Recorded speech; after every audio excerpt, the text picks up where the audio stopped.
نحمده ونصلي على رسوله الكريم اما بعد فاعوذ بالله من الشيطان الرجيم بسم الله الرحمن الرحيم رب اشرح لي صدري ويسر لي امري واحلل عقدة من لساني يفقهوا قولي رب زدني علما اللهم فقهنا في الدين اللهم انا نسألك حبك وحب من يحبك والعمل الذي يبلغنا حبك اللهم ارزقنا اخلاص الہی آمین۔ اللهم صل على محمد وعلى آل محمد كما صليت على إبراهيم وعلى آل إبراهيم إنك حميد مجيد۔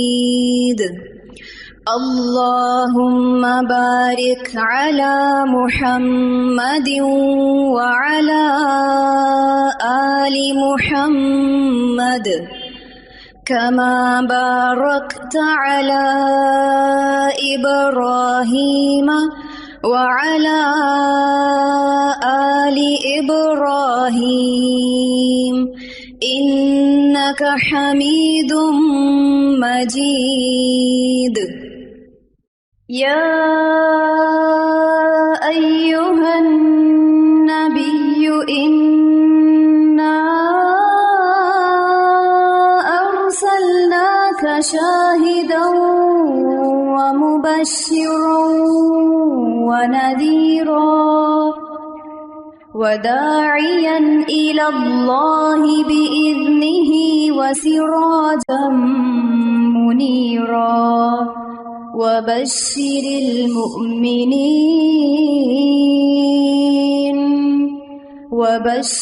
المؤمنين بأن لهم من الله فضلا كبيرا۔ ہم غزوہ تبوک کے بارے میں پڑھ رہے تھے۔ کل اس غزوہ کے بارے میں جب ہم نے پڑھا تھا تو وہاں صحابہ کرام کے انفاق کے بارے میں پڑھا تھا کہ انہوں نے بڑا دل کھول کر اللہ کے راستے میں صدقات پیش کیے،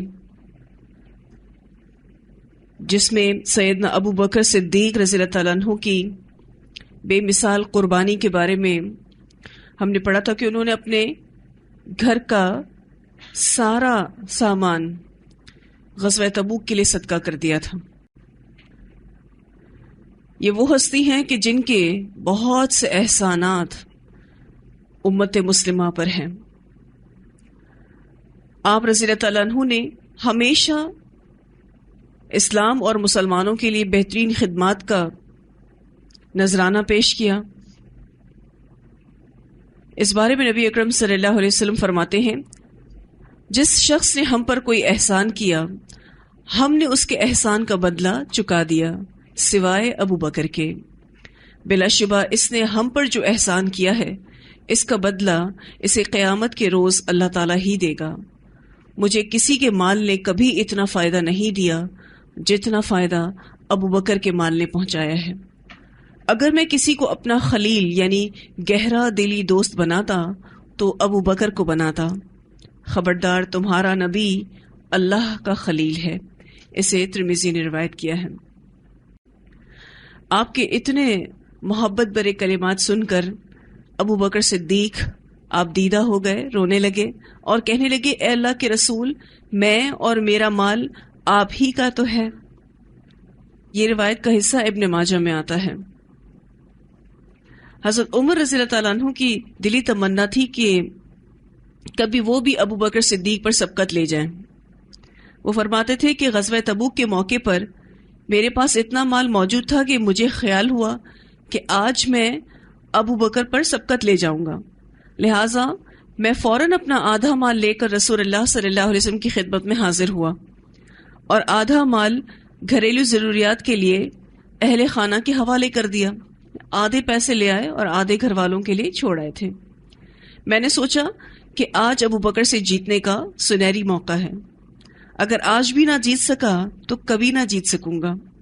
چنانچہ جب رسول اللہ صلی اللہ علیہ وسلم کی خدمت میں حاضر ہوئے تو معلوم ہوا کہ ابو بکر رضی اللہ تعالیٰ عنہ تو پہلے ہی اپنا حصہ پیش کر چکے ہیں۔ رسول اللہ صلی اللہ علیہ وسلم نے مجھ سے پوچھا، گھر والوں کے لیے کیا چھوڑ کے آئے ہو؟ میں نے عرض کی، اتنا ہی مال ان کے لیے بھی چھوڑ کر آیا ہوں۔ حضرت عمر نے بتایا کہ جتنا میں صدقہ کر رہا ہوں اتنے ہی پیسے میں گھر والوں کے لیے بھی چھوڑ کر آیا ہوں۔ پھر آپ صلی اللہ علیہ وسلم سیدنا ابو بکر صدیق کی طرف متوجہ ہوئے اور فرمایا کہ تم نے اپنے گھر والوں کے لیے کیا چھوڑا ہے؟ سیدنا ابو بکر صدیق رضی اللہ تعالیٰ عنہ نے عرض کی کہ میں نے ان کے لیے اللہ اور اس کے رسول کی محبت چھوڑی ہے اور گھر والوں کے لیے کچھ نہیں چھوڑا۔ یہ سن کر سیدنا عمر فاروق رضی اللہ تعالیٰ عنہ نے ابو بکر رضی اللہ تعالیٰ عنہ سے کہا، میں آج کے بعد کسی معاملے میں آپ سے مقابلہ نہیں کروں گا۔ اسے ابو داؤد نے روایت کیا ہے۔ میں آپ سے نہیں جیت سکتا۔ سیدنا عثمان بن عفان رضی اللہ تعالیٰ عنہ کی دریا دلی بھی ہم نے پڑھی کہ انہوں نے کس طریقے سے غزوہ تبوک میں انفاق کیا۔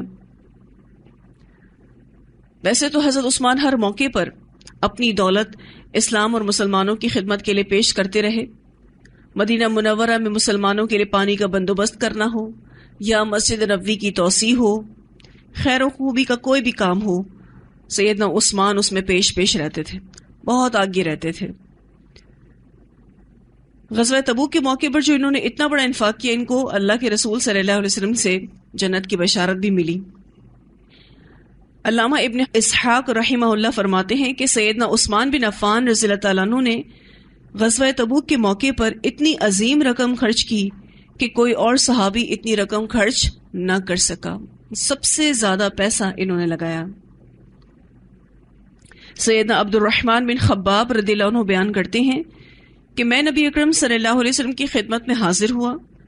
آپ صلی اللہ علیہ وسلم تبوک کی تیاری کی ترغیب دے رہے تھے تو حضرت عثمان کھڑے ہوئے اور عرض کی، اے اللہ کے رسول صلی اللہ علیہ وسلم، میں اللہ کی راہ میں جہاد کے لیے 100 اونٹ ان کے پالان اور گدوں سمیت پیش کرتا ہوں۔ آپ صلی اللہ علیہ وسلم نے دوبارہ اعلان کیا کہ لشکر کو مزید سواریوں کی ضرورت ہے۔ سیدنا عثمان پھر کھڑے ہوئے اور عرض کیا، رسول اللہ صلی اللہ علیہ وسلم، میری طرف سے جہاد فی سبیل اللہ کے لیے 200 اونٹ ساز و سامان سمیت قبول فرمائیے۔ آپ صلی اللہ علیہ وسلم نے تیسری مرتبہ اعلان کیا کہ یہ جیش اسرا ہے، اس میں صحابہ کی تیاری میں مدد کی جائے۔ پھر سیدنا عثمان کھڑے ہوئے اور عرض کیا، اے اللہ کے رسول صلی اللہ علیہ وسلم، میں اللہ کی راہ میں 300 اونٹ گدوں اور پالان سمیت پیش کرتا ہوں۔ خوشی سے نبی اکرم صلی اللہ علیہ وسلم منبر پر تشریف لائے اور فرمایا کہ اس عظیم عمل کے بعد عثمان جو بھی عمل کرے اس پر کوئی گناہ نہیں، اس عظیم صدقے کے بعد عثمان جو بھی عمل کرے اسے کوئی نقصان نہیں ہوگا۔ اسے ترمذی نے روایت کیا ہے۔ اتنا خوش ہوئے تھے آپ صلی اللہ علیہ وسلم اور اس اعلان کو کرنے کے لیے منبر پر گئے کہ انہیں جنت کی بشارت ہے۔ ایک روایت میں آتا ہے جو کہ سیدنا قتادہ رضی اللہ تعالیٰ عنہ کی طرف سے ہے کہ سیدنا عثمان بن عفان نے تبوک کی تیاری کے لیے 1000 اونٹ اور 70 گھوڑے پیش کیے تھے۔ آپ سب جانتے ہیں کہ سیدنا عثمان کے دور میں جب ان کی خلافت تھی تو بہت سارے ایسے لوگ ان کے خلاف کھڑے ہو گئے تھے۔ آپ رضی اللہ تعالیٰ عنہ کے گھر کا محاصرہ بھی کر لیا تھا۔ مسجد نبوی میں حضرت عثمان کو نماز پڑھنے سے بھی روک دیا گیا تھا، اور بئر روما، ایک ایسا کنواں جس کا نام روما تھا، اس کے پانی سے محروم کر دیا تھا حضرت عثمان کو۔ تو ایک روز آپ رضی اللہ تعالیٰ عنہ نے اپنے ہی گھر کے اندر لوگوں سے خطاب کیا اور فرمایا، لوگوں، میں تمہیں اللہ کی قسم دے کر پوچھتا ہوں، اور میں صرف اصحاب نبی صلی اللہ علیہ وسلم کو قسم دے کر مخاطب کر رہا ہوں، کیا تمہیں معلوم ہے کہ رسول اللہ صلی اللہ علیہ وسلم نے فرمایا تھا، جو شخص بئر روما خریدے اور مسلمانوں کے لیے وقف کر دے تو اس کا انعام جنت ہے۔ چنانچہ میں نے اپنے مال سے بئر روما خرید کر تمام مسلمانوں کے لیے وقف کیا، حالانکہ اس سے پہلے تم لوگ یہاں کا پانی قیمتاً خرید کر استعمال کرتے تھے، آج تم نے ہی مجھے اس پانی سے محروم کر دیا۔ وہ کنواں جو انہوں نے خود ہی خرید کر مسلمانوں کے لیے وقف کیا تھا، اسی کا پانی حضرت عثمان کے لیے بند کر دیا گیا تھا۔ پھر فرماتے ہیں کہ کیا تمہیں معلوم ہے کہ رسول اللہ صلی اللہ علیہ وسلم نے فرمایا تھا کہ جو شخص تبوک کے لشکر کو ساز و سامان سے لیس کر دے گا اسے جنت ملے گی۔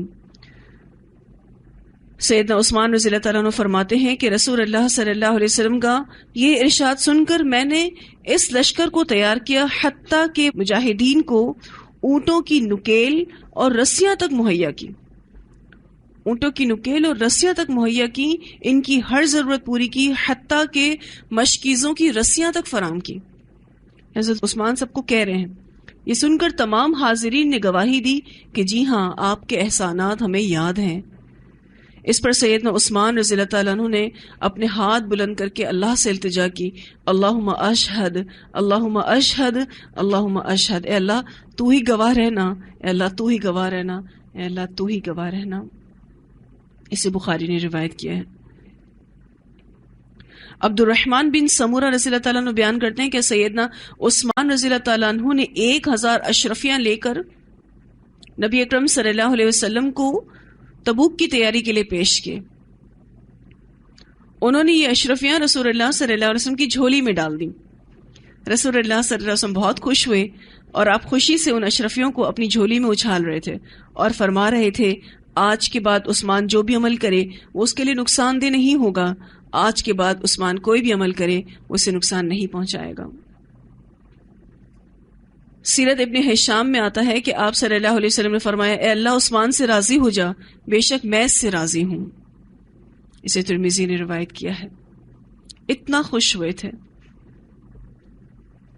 بہت سے صحابہ کرام نے اللہ کے راستے میں خوب دل کھول کے صدقہ کیا۔ پھر اس کے بعد ہم نے ایک بات جو اس واقعے سے جڑی پڑی تھی، بہت گرمی تھی، پانی اتنا کم تھا کہ یہ لشکر سواری کی قلت کے باوجود بھی اونٹ کو ذبح کر کے ان کے معدے اور آنتوں کا پانی پی رہے تھے۔ پانی تو ختم ہو گیا تھا ان کے پاس، اور پیاس کی شدت اتنی زیادہ تھی کہ ایسا لگتا تھا کہ جان نکل جائے گی۔ یعنی مجاہدین فی سبیل اللہ جو ہیں وہ نڈھال ہوتے جا رہے تھے۔ سیدنا عبداللہ بن عباس رضی اللہ تعالیٰ عنہما بیان کرتے ہیں کہ ایک دن سیدنا عمر رضی اللہ تعالیٰ عنہ سے عرض کی گئی کہ جناب ہمیں غزوہ تبوک کے حالات تو سنائیے۔ حضرت عمر سے غزوہ تبوک کے حالات سننے کے لیے کچھ لوگ آئے تھے۔ انہوں نے فرمایا، ہم تبوک کی طرف سفر کر رہے تھے، دوران سفر ایک منزل پر پڑاؤ کیا، ہمیں شدت پیاس نے نڈھال کر دیا تھا، ایسا محسوس ہوتا تھا کہ جان نکل جائے گی۔ کوئی شخص پانی کی تلاش میں نکلتا تو پلٹ کر واپس ہی نہ آتا، ہمیں یہ خدشہ لاحق ہو جاتا کہ وہ تو گیا، یعنی مر گیا۔ پھر یہ ہوا کہ لوگوں نے اونٹ ذبح کرنا شروع کر دیے، وہ اونٹ کے معدے کے پانی نچوڑتے اور پی جاتے، جو باقی بچ جاتا وہ پیٹ پر ڈال کر گرمی کی شدت کو کم کرنے کی کوشش کرتے۔ سیدنا ابو بکر صدیق رضی اللہ تعالیٰ عنہ نے جب یہ منظر دیکھا تو رسول اللہ صلی اللہ علیہ وسلم کی خدمت میں حاضر ہوئے اور عرض کی کہ اے اللہ کے رسول صلی اللہ علیہ وسلم، اللہ تعالیٰ نے آپ کو دعائیں مانگنے کی صلاحیت سے نوازا ہے، یعنی آپ خوب جانتے ہیں کہ دعا کیسے مانگنی چاہیے، آپ کی دعائیں باعث برکت ہیں، اللہ تعالیٰ سے ہمارے لیے خیر و برکت کی دعا فرمائیے۔ آپ صلی اللہ علیہ وسلم نے فرمایا، ابو بکر کیا تم چاہتے ہو کہ میں دعا کروں؟ انہوں نے عرض کی، حضور ضرور دعا فرمائیے۔ یعنی اب مسئلہ بڑھتا جا رہا ہے۔ رسول اللہ صلی اللہ علیہ وسلم نے اپنے ہاتھ اٹھائے اور قبلہ رخ ہو کر دعا شروع کی۔ آپ صلی اللہ علیہ وسلم نے بھی دعا شروع ہی کی تھی کہ آسمان پر چاروں طرف سے کالی گھٹائیں چھا گئیں اور موسلا دار بارش شروع ہو گئی۔ رسول اللہ صلی اللہ علیہ وسلم نے خوشی سے اللہ اکبر کا نعرہ لگایا۔ صحابہ کرام بھی خوش ہو گئے، انہوں نے خوب جی بھر کر پانی پیا، سواریوں کو پانی پلایا، مشکیزیں بھر لیے، یعنی سٹوریج بھی کر لیا۔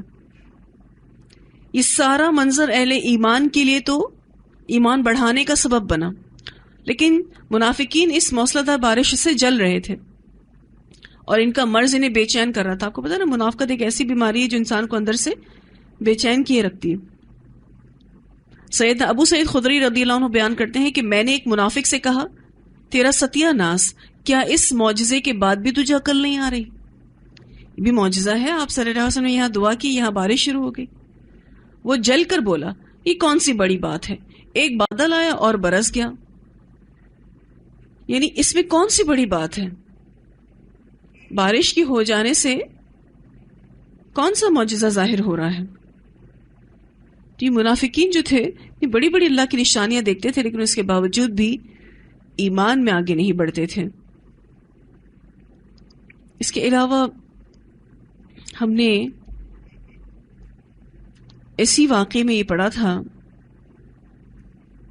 کہ عبداللہ بن ابی وہ تبوک کے بعد بیمار ہو گیا تھا اور پھر اس کے بعد اس کی موت بھی واقع ہو گئی۔ رسول اللہ صلی اللہ علیہ وسلم سفر تبوک سے واپس تشریف لائے تو آپ کو یہ پتا چلا کہ منافقوں کا سردار عبداللہ بن ابی بیمار ہے۔ آپ صلی اللہ علیہ وسلم اس کی تیمارداری کے لیے جاتے رہے، بار بار اس کی طبیعت پوچھنے جاتے تھے۔ ایک طرف یہ بد کردار تھا جو اپنے کالے کرتوتوں سے باز نہیں آتا تھا، اور دوسری طرف رسول اللہ صلی اللہ علیہ وسلم کو آپ دیکھیں کہ کیا شفقت اور رحمت کا معاملہ ہے کہ بار بار اس کی عیادت کے لیے جاتے، کیونکہ آپ صلی اللہ علیہ وسلم بدترین دشمنوں کو بھی اپنے سینے سے لگانے کے لیے ہر وقت تیار رہتے تھے تاکہ وہ حق اور صداقت کے سیدھے راستے پر آ جائے اور اپنی آخرت بچا لے۔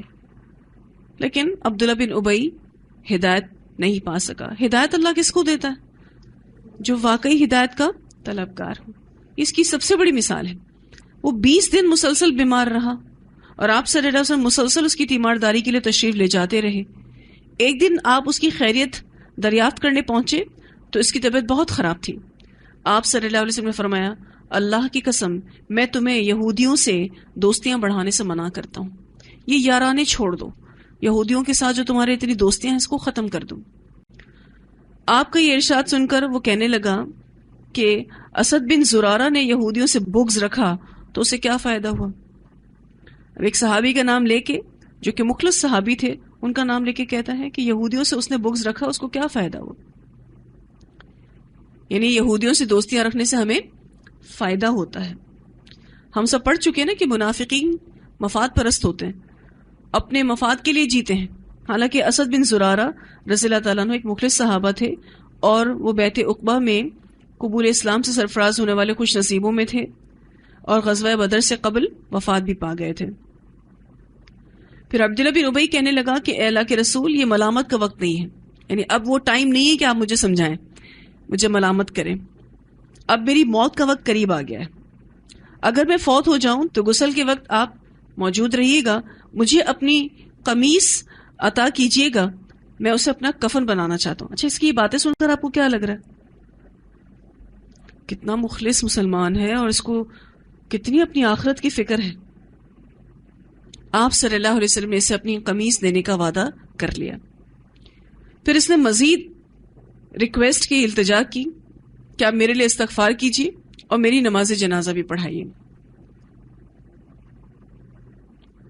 اور حافظ ابن حجر رحمہ اللہ فرماتے کہ اس نے نماز پڑھانے کی التجا اس لیے کی تھی کہ وہ اپنے خاندان کو آڑ سے بچا سکے۔ اگر آپ صلی اللہ علیہ وسلم اس کی نماز جنازہ نہ پڑھتے تو سارے خاندان کی بے عزتی ہوتی، وہ شرمسار ہوتے، اسی لیے اس نے صرف کہا تھا۔ باقی اس کو آخرت میں یہ امید نہیں تھی کہ نبی اکرم صلی اللہ علیہ وسلم اگر میری نماز جنازہ پڑھا دیں گے تو میں بخش دیا جاؤں گا، اس لیے نہیں، اس نیت سے نہیں، اس کے پیچھے اس کی نیت یہ تھی۔ جب عبداللہ بن ابی فوت ہو گیا تو جو اس کے سعادت مند بیٹے تھے، آپ جانتے ہیں کہ ایک صحابی عبداللہ بن عبداللہ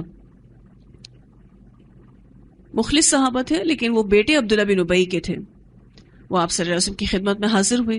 عبداللہ بڑے پکے ایمان والے مشہور صحابی تھے، انہوں نے عرض کی اللہ کے رسول صلی اللہ علیہ وسلم میرے والد کا جنازہ پڑھا دیجئے اور کفن کے لیے اپنی قمیص عطا فرما دیجئے، آپ صلی اللہ علیہ وسلم ان کی یہ خواہش پوری کر دیجئے۔ آپ صلی اللہ علیہ وسلم نے کر دیا۔ ایک اور روایت میں آتا ہے کہ عبداللہ بن ابی کی موت پر آپ اس کی قبر پر آئے اور اسے قبر سے نکلوایا، اپنے مبارک گھٹنوں پر رکھا، اس پر اپنا لعاب دہن ڈالا اور اسے اپنی قمیض کا کفن دیا. اتنا سب کچھ اس کے لیے کیا گیا. سیدنا عمر بن خطاب رضی اللہ عنہ سے روایت ہے کہ انہوں نے کہا کہ جب عبداللہ بن ابی مرا تو اس کا جنازہ پڑھانے کے لیے نبی اکرم صلی اللہ علیہ وسلم سے درخواست کی گئی. جب رسول اللہ صلی اللہ علیہ وسلم اس کا جنازہ پڑھانے کے لیے کھڑے ہوئے تو میں جلدی سے آپ کی خدمت میں پہنچا اور عرض کی، اے اللہ کے رسول صلی اللہ علیہ وسلم، آپ اس کا جنازہ نہیں پڑھائیں گے؟ اس نے فلاں دن یہ باتیں کی تھی، اس نے فلاں دن یہ باتیں کی تھی، یعنی ایک ایک منافقانہ بات آپ صلی اللہ علیہ وسلم کو حضرت عمر یاد دلا رہے تھے. لیکن رسول اللہ صلی اللہ علیہ وسلم نے مسکرا کر فرمایا، عمر میرے پاس سے ہٹ جاؤ. جب میں نے بہت اصرار کیا تو آپ نے فرمایا، مجھے اختیار دیا گیا ہے اس لیے میں اپنے اختیار کو استعمال کر رہا ہوں. اگر مجھے یہ معلوم ہو جائے کہ 70 مرتبہ سے زیادہ استغفار کرنے سے اس کی مغفرت ہو جائے گی تو میں اس کے لیے 70 مرتبہ سے زیادہ مغفرت طلب کروں گا. پھر آپ صلی اللہ علیہ وسلم نے اس کی نماز جنازہ پڑھائی کیونکہ آپ کے پاس اختیار تھا. آپ صلی اللہ علیہ وسلم کو اختیار دیا گیا تھا کہ آپ چاہیں تو ان کے لیے استغفار کریں، چاہیں تو نہ کریں، اور آپ ان کے لیے کثرت سے بھی استغفار کریں گے، اللہ ان کو معاف نہیں کرے گا. لیکن خیر پھر وہ آیتیں نازل ہو گئی سورہ توبہ کی کہ آپ آئندہ سے کسی بھی منافق کی نماز جنازہ نہیں پڑھیں گے اور نہ اس کی قبر پر کھڑے ہوں گے. اب سوال یہ پیدا ہوتا ہے کہ رسول اللہ صلی اللہ علیہ وسلم نے اس منافق کو اپنی قمیص کیوں دی؟ اس کی وجہ بخاری میں آتی ہے. سیدنا جابر بن عبداللہ رضی اللہ تعالیٰ عنہما بیان کرتے ہیں، انہوں نے فرمایا کہ غزوہ بدر کی روز قیدیوں کو لایا گیا. ان میں سیدنا عباس رضی اللہ تعالیٰ عنہ بھی تھے، یہ آپ صلی اللہ علیہ وسلم کے چچا تھے. ان کے بدن پر کوئی کپڑا نہیں تھا. نبی اکرم صلی اللہ علیہ وسلم نے ان کے لیے قمیص تلاش کی تو عبداللہ بن ابی کی قمیض ہی ان کے بدن پر پوری آ سکی. وہ سائز عبداللہ بن ابی والا تھا. نبی اکرم صلی اللہ علیہ وسلم نے وہ قمیص انہیں پہنا دی.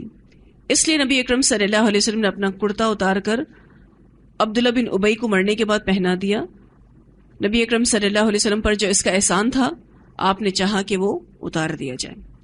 آپ صلی اللہ علیہ وسلم کے چچا کے لیے قمیض دے کر ایک احسان کیا تھا تو آپ صلی اللہ علیہ وسلم نے اپنی قمیض دے کر اس احسان کو اتار دیا. پھر غزوہ تبوک سے کچھ اور واقعات بھی ہمیں پتہ چلتے ہیں. آپ صلی اللہ علیہ وسلم نے تبوک کے موقع پر اپنے اصحاب کو بہت سی باتیں سکھائیں. ایک حدیث اس میں ملتی ہے کہ آپ نے بہترین انسان کے بارے میں خبر دی. ابن عباس رضی اللہ تعالیٰ عنہ سے روایت ہے کہ رسول اللہ صلی اللہ علیہ وسلم نے غزوہ تبوک کے موقع پر لوگوں کو خطبہ دیتے ہوئے فرمایا، لوگوں میں اس شخص کی مثال نہیں ہے جو اپنے گھوڑے کے سر کو پکڑے، اللہ عز و جل کے راستے میں جہاد کرے اور لوگوں کے شر سے بچتا رہے. نیز وہ دوسرا شخص جو اللہ کی نعمتوں میں زندگی بسر کر رہا ہو، مہمان نوازی کرتا ہو اور اس کے حقوق ادا کرتا ہو. اسے مسند احمد نے روایت کیا ہے. اس حدیث پر اگر تھوڑا سا غور و فکر کریں تو آپ صلی اللہ علیہ وسلم نے بہترین انسان کے بارے میں خبر دی کہ مجاہد فی سبیل اللہ، اللہ کے راستے میں جہاد کرتا ہوا شخص، یہ بھی ایک بہت بڑا نیک کام ہے، جہاد فی سبیل اللہ کرنا، اور لوگوں کے شر سے بچتا رہے، اپنے آپ کو بچاتا رہے لوگوں کے شر سے. پھر دوسرا شخص وہ ہے جو جہاد فی سبیل اللہ کے لیے باہر تو نہیں نکل رہا، نعمتوں میں زندگی بسر کر رہا ہے، اپنے گھر میں ہی ہے، مہمان نوازی کرتا ہے جب اس کے ہاں کوئی مہمان آتا ہے تو، اور اس کے حقوق ادا کرتا ہو. بہترین لوگ ہیں. عمومی طور پر ہم یہ سوچتے ہیں نا کہ جو لوگ باہر نکلتے ہیں، دین کا کام کرتے ہیں، جہاد فی سبیل اللہ کرتے ہیں، صرف بہتر وہی ہیں. گو کہ بہتر وہ ہیں، سب سے زیادہ بہتر وہ ہیں، لیکن وہ بھی بہتر ہوتے ہیں جو گھروں میں بھی اللہ کی نعمتوں کو استعمال کرتے ہیں، مہمان نوازی کرتے ہیں اور اس کے حقوق ادا کرتے ہیں. اس صرف ایک جملے سے اندازہ ہوتا ہے کہ وہ بھی اللہ کا نیک مومن بندہ ہوتا ہے. تو اللہ تعالیٰ کسی کی بھی نیکی کو ضائع نہیں کرتا. مثلا ابھی آپ یہاں پر ہیں تو آپ جہاد فی سبیل اللہ میں ہیں، اللہ کے راستے میں نکلے ہوئے ہیں، علم حاصل کر رہے ہیں. آدھے دن میں آپ کی پوزیشن کچھ اور ہو جاتی، آپ گھر چلے جاتے ہیں، آپ کے گھر کوئی مہمان آ جاتا ہے، آپ کے گھر والے ہیں، آپ حقوق ادا کرنے والے ہیں، جو نعمتیں ہیں وہاں اس کا استعمال کرنے والے ہیں. شکر ادا کرنے والے ہیں. اور اگر آپ یہاں بھی اچھے ہیں وہاں بھی اچھے ہیں تو آپ بہت اچھے ہیں. الحمدللہ. اس حدیث سے یہ بات بہت اچھے سے پتہ چلتی ہے. اس کے علاوہ صحابہ رضی اللہ تعالیٰ عنہ کو نیک اعمال کی رغبت بھی آپ صلی اللہ علیہ وسلم دلایا کرتے تھے. عقبہ بن عامر رضی اللہ تعالیٰ عنہ سے روایت ہے کہ وہ غزوہ تبوک میں رسول اللہ صلی اللہ علیہ وسلم کے ساتھ روانہ ہوئے. ایک دن رسول اللہ صلی اللہ علیہ وسلم اپنے صحابہ کے ساتھ حدیث بیان کرنے کے لیے بیٹھے. حدیث بیان کرنے کے لیے بیٹھے. سفر کون سا ہے؟ جنگ کا سفر ہے. لیکن اس جنگ کے سفر میں بھی تعلیم اپنے روٹین پر چل رہی ہے. آپ صلی اللہ علیہ وسلم کی جو تعلیمات تھی نا بہت ورسٹائل تھی. یعنی یوں سمجھ سکتے ہیں آپ کہ اگر جنگ کے لیے جا رہے ہیں تو صرف جنگ ہی کی نو ہاؤ نہیں دی جا رہی کہ جنگ ایسے کرنے چاہیے, جنگ کے یہ آداب ہوتے ہیں, صرف اسی پر ہی بات نہیں کی جا رہی. بہت سے مختلف ٹاپکس پر بھی تعلیم دی جا رہی تھی. اور یہ نبی اکرم صلی اللہ علیہ وسلم کی تعلیم دینے کا حسن تھا کہ ایک ہی طرح کی بات نہیں ہوتی تھی. موقع اگر جنگ کا ہے تو اس میں دوسرے اعمال کو بھی سمجھایا اور سکھایا جاتا تھا. جیسے کہ اب یہ والی حدیث, اب حدیث بیان کرنے کے لیے آپ صلی اللہ علیہ وسلم بیٹھے تو فرمایا جو شخص اس وقت کھڑا ہو جب سورج بلند ہو جائے. یہ کون سا ٹائم ہے؟ اشراق کا ٹائم ہے.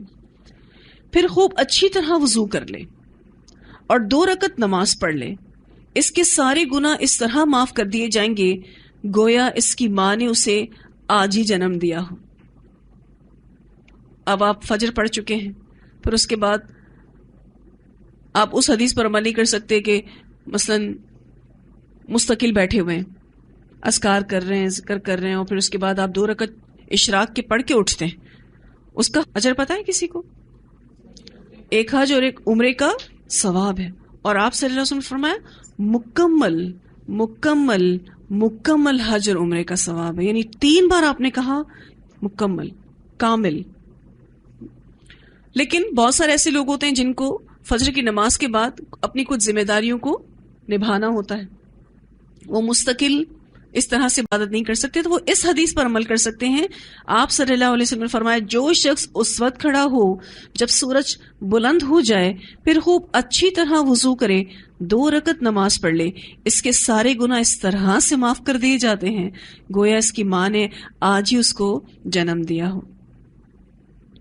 یہ ایک 10 منٹ کا فارمولا ہے کہ جس میں آپ اپنے سارے گناہوں کو معاف کروا سکتے. جب بچہ پیدا ہوتا ہے تو اس کے نامہ اعمال میں گناہوں کا کیا ریشو ہوتا ہے؟ کوئی بتائے گا؟ 0, 0, کچھ بھی نہیں. بالکل نامہ اعمال صاف ہے, صاف ستھرا. عقبہ بن عامر رضی اللہ تعالیٰ عنہ نے کہا کہ اس اللہ کا شکر ہے جس نے مجھے رسول اللہ صلی اللہ علیہ وسلم کی زبان مبارک سے یہ سننے کی توفیق عطا فرمائی. تو عمر بن خطاب رضی اللہ عنہ نے مجھ سے کہا, وہ میرے سامنے بیٹھے ہوئے تھے, کیا آپ رضی اللہ تعالیٰ عنہ کو اس پر تعجب ہو رہا ہے جبکہ رسول اللہ صلی اللہ علیہ وسلم نے آپ رضی اللہ تعالیٰ عنہ کے آنے سے پہلے اس سے بھی عجیب بات فرمائی تھی. حضرت عمر حضرت عقبہ کو کیا کہتے کہ آپ کے آنے سے پہلے بھی ایک بات آپ صلی اللہ علیہ وسلم نے فرمائی تھی جو آپ نے نہیں سنی, آپ اس پر بہت تعجب کر رہے, وہ اس سے بھی زیادہ تعجب والی تھی. میں نے کہا میرے ماں باپ آپ رضی اللہ تعالیٰ عنہ پر فدا ہوں. حضرت عمر کو حضرت عقبہ کہتے ہیں کہ میرے ماں باپ آپ رضی اللہ تعالیٰ عنہ پر فدا ہو. وہ کیا بات تھی, مجھے بھی بتا دیں کہ جب تک میں نہیں آیا تھا کیا بات ہو رہی تھی. تو عمر رضی اللہ تعالیٰ عنہ نے کہا کہ رسول اللہ صلی اللہ علیہ وسلم نے فرمایا جو شخص خوب اچھی طرح وضو کرے اور یہ کہے اشہد ان لا الہ الا اللہ وحدہ لا شریک لہ واشہد ان محمدا عبدہ ورسولہ, تو اس کے لیے جنت کے 8 دروازے کھول دیے جاتے ہیں جس میں سے چاہے داخل ہو جائے. اسے مسند احمد نے روایت کیا ہے. اس سے بڑا آنر, وہ تو وضو کر کے 2 رکعت نماز پڑھ کے سارے گناہ معاف ہو رہے ہیں, یہاں تو وضو کرنے کے بعد اگر آپ یہ دعا پڑھ لیتے ہیں تو جنت کے 8 دروازے کھل جاتے ہیں. جس میں سے جانا ہے یہ آپ کی چوائس ہے. واقعی تعجب والی بات ہے نا کہ عمل تو یہاں دنیا میں ہو رہا ہے لیکن اس کا رد عمل آسمانوں میں ہو رہا ہے. لیکن اتنی خوبصورت یہ حدیث اور اس میں جو ایک دوسرے سے تعلق ہے صحابہ کرام کا، جو ایک دوسرے سے جو محبت ہے، اس کا بھی پتہ چلتا ہے کہ اگر دوسرا لیٹ آیا ہے تو پہلے آنے والے نے اس علم کو اس کے ساتھ شیئر کیا کہ آپ دیر سے آئے تھے. یہ والی بات بھی نبی اکرم صلی اللہ علیہ وسلم نے فرمائی تھی. حضرت عمر کی جو شخصیت ہے وہ نیکیوں میں سبقت دلانے کا سبق دیتی ہے، کیسے نیکیوں میں آگے بڑھنا ہے اور اپنے اجر کو کس طرح سے ملٹیپل کرنا ہے، دگنا کرنا ہے.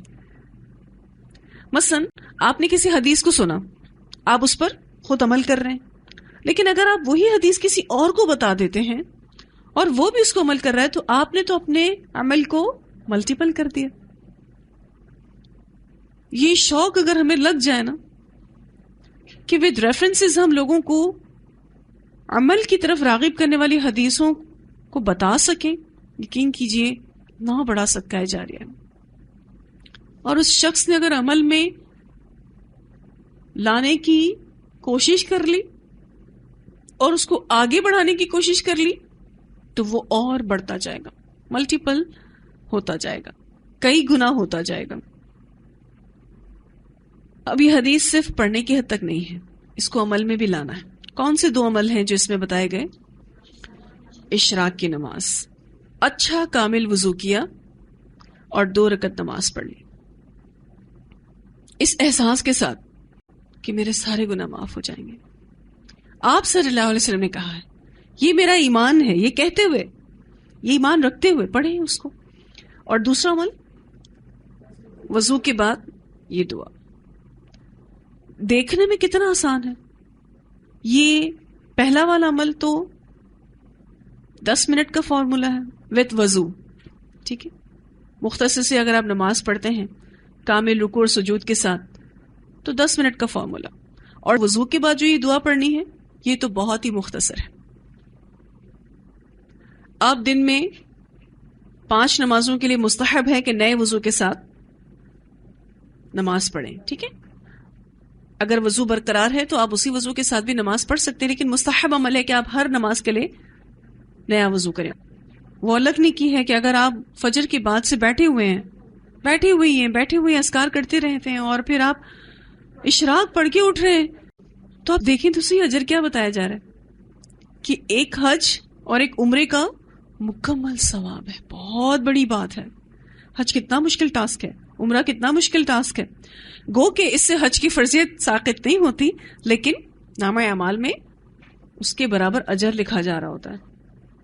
یہ بہت بڑی بات ہے. تو یہ چند لمحوں والا عمل اور یا چند منٹوں والا عمل اپنی زندگی میں لانا ہے انشاءاللہ تعالی. ویسے بھی وضو ایک عبادت ہے. اگر آپ باوضو رہیں تو یہ عبادت ہے کہ جب آپ کا وضو ختم ہو جائے اور اگر اللہ تعالیٰ نے آپ کو وسعت دی ہے، پانی آپ کے پاس موجود ہے، وضو کیجئے اور یہ دعا پڑھیے. ہر وقت جنت کے 8 دروازے آپ کے لیے کھلے رہیں گے. پھر سترہ کی تعلیم بھی دی آپ صلی اللہ علیہ وسلم نے. عائشہ رضی اللہ تعالیٰ عنہ سے روایت ہے کہ غزوہ تبوک میں رسول اللہ صلی اللہ علیہ وسلم سے نمازی کے سترے کے بارے میں سوال کیا گیا تو آپ صلی اللہ علیہ وسلم نے فرمایا کجاوے کی پچھلی لکڑی کے برابر ہو. آپ صلی اللہ علیہ وسلم اس کا سائز بھی بتا دیا کہ سترہ اتنا ہونا چاہیے. آپ نے اونٹ کی سٹنگ ارینجمنٹ اگر دیکھی ہو تو کمر کی طرف کا جو حصہ ہوتا ہے وہ جتنا لمبا ہوتا ہے وہ تقریباً 1 میٹر تک ہوتا ہے، تو اتنا سترہ ہونا چاہیے. پھر وہی بات کہ جنگ کے راستے میں صرف جنگ کی باتیں نہیں ہو رہی، جنگ کے علاوہ بھی علم دیا جا رہا ہے.